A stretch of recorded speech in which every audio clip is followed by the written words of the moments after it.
Edward Millner is a professor emeritus of economics at Virginia Commonwealth University. He specializes in industrial organization and experimental economics. Edward, thank you so much for taking the time today.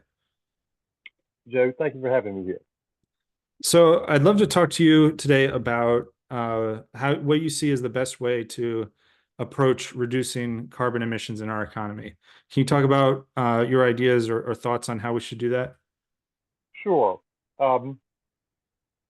I think that the best way to reduce emissions, carbon emissions and other emissions, that methane is also a problem, but the best way to reduce emissions is to put a market price on those emissions. Putting market prices on emissions lets individual firms identify the best way for themselves to reduce those emissions. If the cost of reducing the emission is $1 and saving the emission saves them $3, they'll reduce the emission. And they're going to find the best way to do that, most efficient way. In general, I think putting a price on carbon or other emissions is better than having a government bureaucrat tell firms or individuals the best way to reduce emissions, because the government official falls prey to what Hayek called the knowledge problem. That official doesn't know my individual circumstances, doesn't know how much I value, in particular, a big car, perhaps a gas guzzling car. It doesn't know how individual firms can adjust their production processes to reduce emissions individually. They may have some idea, but they don't really know.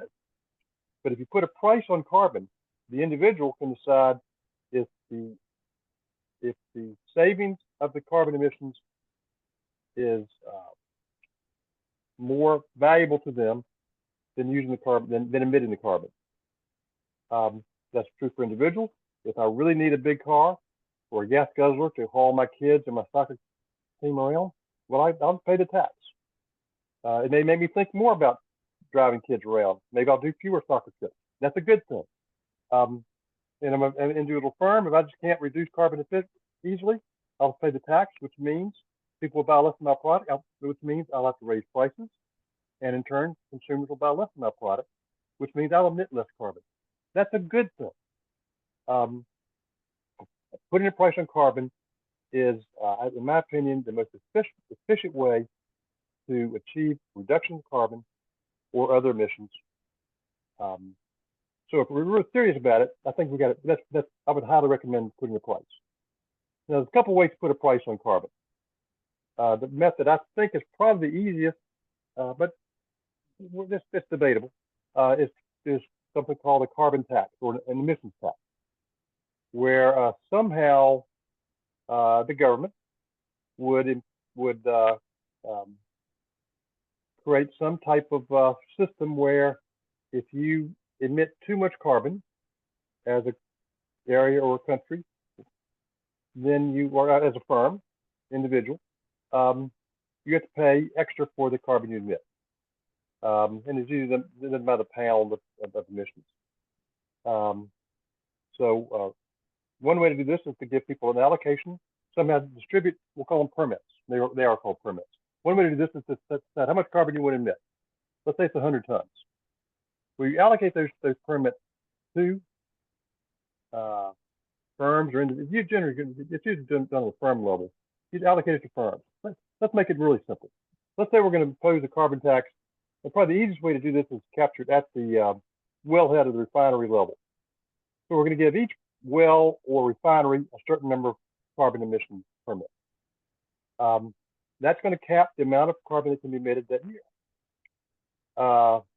At that point, once the firms have the permits in their hand, they can trade those things among each other. So I have a firm that really has an easy way to reduce carbon, and you have a really hard way to reduce carbon, the permit's more valuable to you than to me. And there's a mutual agreeable price where I'll sell you my permit to you, which means I'll have to reduce my carbon more, but I'll do so at very low cost because the reason I want to sell the permit, it was easy for me to reduce carbon. And the firm that can't reduce carbon very efficiently buys the permit, they'll emit more, but that's actually efficient because the cost of reducing pollution there is higher than the cost of pollution here. the permits will tend to move from firms that have a low cost of reducing pollution to firms that have a high cost of reducing pollution. We keep the level of pollution the same, but now we're doing it at a lower total cost for society. That's a good thing. That's why putting the price and letting people trade these permits, you'll achieve the same level of pollution reduction, but you do so at much lower cost than you'll typically get if a regulator says firm A you reduce 20 tons, firm B you reduce 20 tons, because it's much harder perhaps for firm B to reduce pollution than for firm A. So that's the one way. The other way to do it to achieve sort of the same goal is to sort of say that the cap and trade. How does that work? Well, it's sort of you put a cap on how much pollution can be admitted in an area, and then let firms trade among themselves how to achieve their allotment. Let me go back to the carbon tax. A particular plan has been put out by a bunch of economists. They call themselves the Climate Leadership Council, and they call their plan the carbon dividend tax. So their plan would work something like this. Somebody in the government has to decide how much carbon we're going to emit in a year. That determines the number of permits that can be allocated. And then you got to decide how to allocate the permits, which can be done a couple of different ways. One way to do it to allocate is just give them out at random, or give them out using some bureaucratic rule. Give them out for free. One way to do it is give them out for free according to some bureaucratic formula. The other way to do it is to sell the permits. We'll have an auction. Let firms buy the permits initially and pay the money to the government. So then, once the permits are out there, the firms can trade, which means the permits will tend to move from firms that have low cost of reducing pollution to firms that have high cost of reducing pollution. We still achieve the same level of pollution, but we do so at lower total cost. And their plan, the carbon dividend plan, says, all right, given all this money that the government raises from the sale of the initial permits, they would simply remit that money back to the taxpayers on a per capita basis, which has so the money doesn't stay with the government. It's not a revenue raising scheme. It's a way simply to put a price on carbon that you got to pay somebody to move the money around. But it's basically a revenue neutral way for the government to put a price on carbon. This has what most people think of as an advantage. One of the problems with putting a price on carbon is it means that products that use carbon are going to increase in price. Well, I got news for you. Electricity uses carbon. Gasoline uses carbon. A lot of things that people want, and quote, I like the word, I put need in air quotes. A lot of things people think they need is carbon intensive. And as you put a price on carbon, it's going to raise the price of goods and services that need carbon to produce it. So the price of gasoline is going to go up. The price of electricity is going to go up. It's going to happen. The advantage of returning the money back to the population is we sort of get our money back. So in some sense, it's revenue neutral. But we also know that high-income people tend to use more. They buy more goods and services than low-income people, which means they will tend to be paying more of the carbon tax, indirectly through the firms that sell to them, than low-income people. And if everybody gets the same share of income back, same share of the tax revenue back, that means that the high-income people will be on net losers in this scheme, and the low-income people will actually be winners in this scheme. So while it's true that the price of electricity and gasoline will rise for low-income folks, they'll probably get more back in a tax rebate than they paid out initially. And high-income people will probably get less back in the tax rebate than they would than they pay initially when they buy their goods and services. So I'll talk more. This type of scheme has been used in other countries. Scandinavian countries have had carbon taxes around for a while. They seem to work very effective. They've effectively reduced carbon emissions.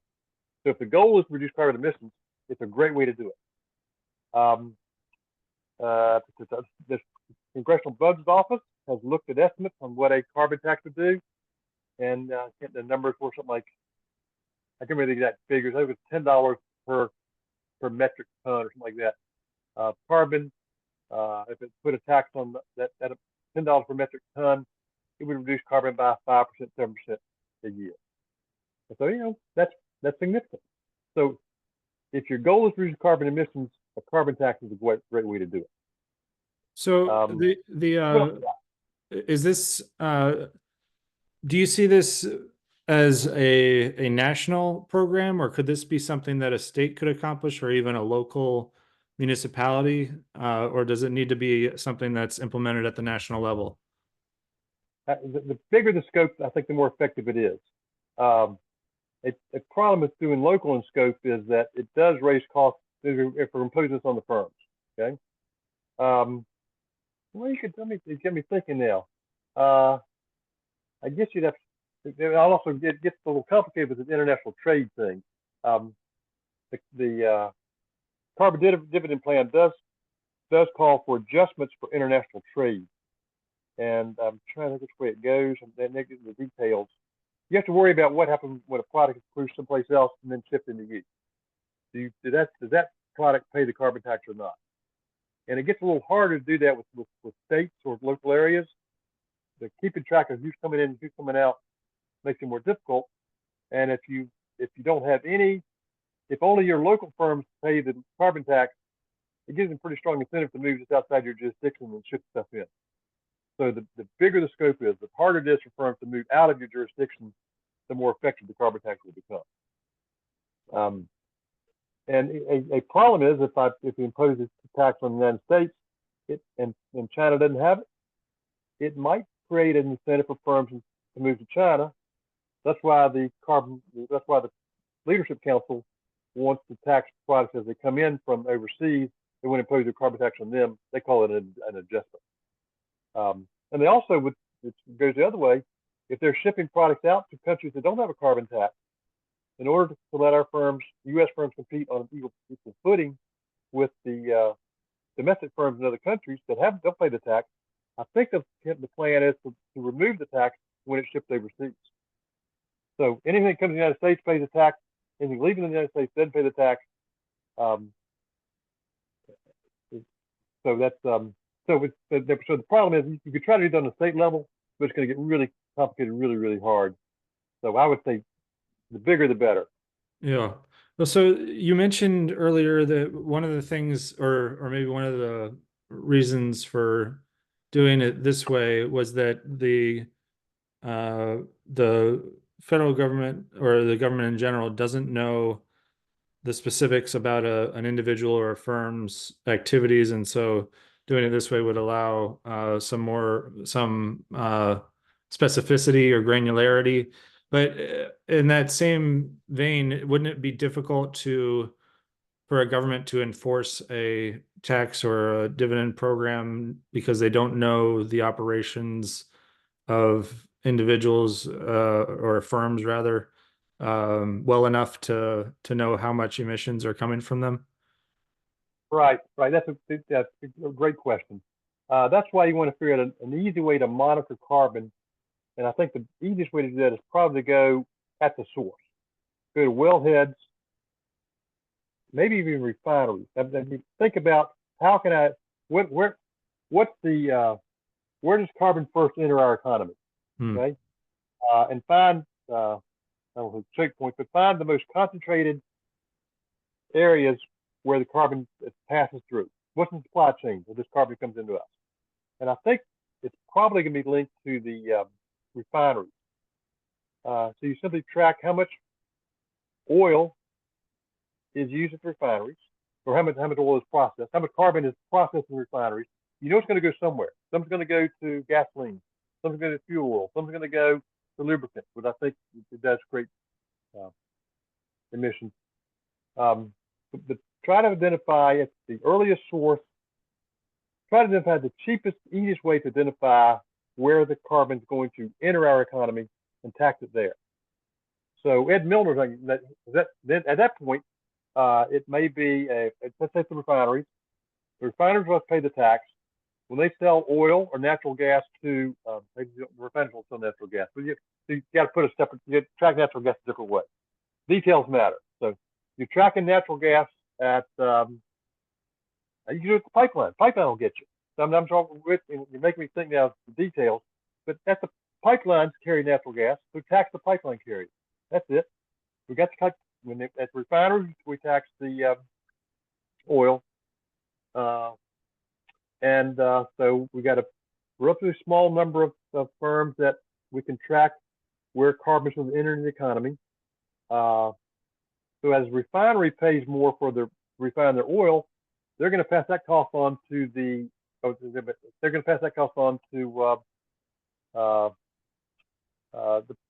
people who sell gasoline. All right, and the people who sell gasoline will pass that on to me, the consumer. So it's going to trickle to me. I'm going to wind up paying that tax somehow.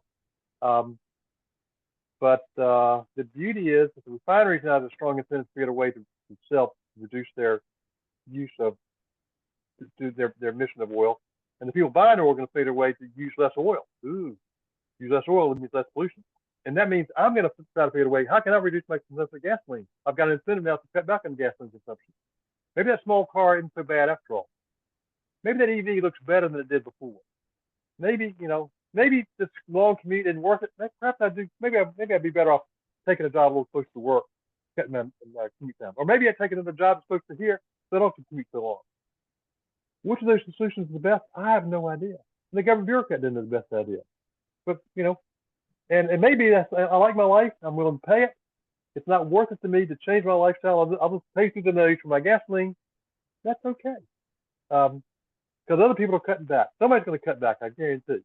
So we'll get consumption down, but it will tend to be used by the people who want to pay the price. People who can figure out easy ways and better ways to reduce their consumption or production of carbon will do it. So that's, again, the beauty of it. So I'm going to pay the price, but I'm not going to pay it directly to the government. I'm going to pay it indirectly through the price transmission as it works its way through the supply chain. Yeah. Well, so I just thinking about I think you said the Climate Leadership Council put forward something that was suggesting like a $10 per ton or something like that price. Is there a kind of thought process or methodology for thinking through harder to abate sectors or thinking, where it's more urgent that we act now, so we do a higher price now, but then over time we reduce the price? Or how do you think about kind of the transitions between going from, not having a carbon tax or carbon dividend plan to suddenly having this plan, and also having to deal with like the political reality of people not liking new things and taxes and that kind of thing? The political reality is the biggest hurdle to face, because someone's going to say you're going to raise my electric prices, and if I'm honest, I'll say yes, I'm going to raise your electric prices. But I think if you're low income, you're going to get it back in your tax refund next year. But that's a hard sell. But my general advice, my general opinion would be, first start small. Start small and plan on increasing the price over time until you achieve the level of emissions that you desire. That's the first part. What level of emissions do you desire? But I know this: as you raise the price, you're going to get less emissions. All of the things being held constant. And that's I think the council calls for that. You start with a price and plan on raising it gradually until you achieve your emissions. Now, what if the initial price you achieve more emissions than you expected? You achieve greater reduction or greater abatement than expected. Oh, that's a problem. Because we don't really know. Well, we got estimates. We've seen what other countries have done. So get some smart people to sort of make a reasonable guess. And as they say, that's going to be too much to swallow in one fell swoop. Cut it in half and plan on raising it gradually every year. It's taken us a while to get into this. What am I?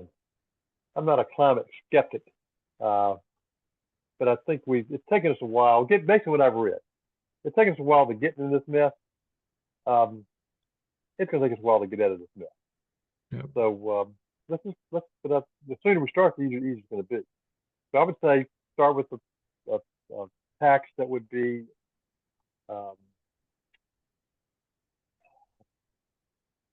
not too severe. What that means is sort of fuzzy, and plan on raising it over time until you achieve your goal.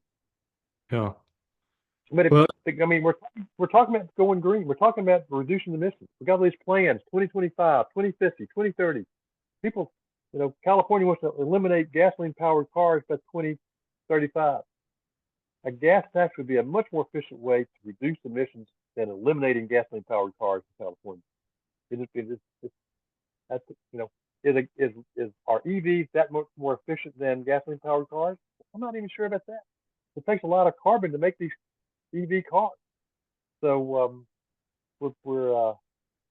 if you add a price on carbon, the producer would figure it out. And if it used a lot of carbon, if the gasoline consumption is really big for gas cars, and the carbon consumption to produce EVs are really small, EVs are going to look really good in that market. It'll happen by itself. Okay. Although people who need to travel 1,200 miles in a day, they still want a gas car because they don't want to have to worry about a 3-hour charging problem and not being able to find a charging station. So even then, I can see an advantage. The gasoline-powered cars have some advantages, and maybe some people will want to pay this price because they need it. I'm rambling around a bit there. So, but yeah, start small, build it up, and we'll get there, and let people make their individual decisions based on their individual needs and preferences.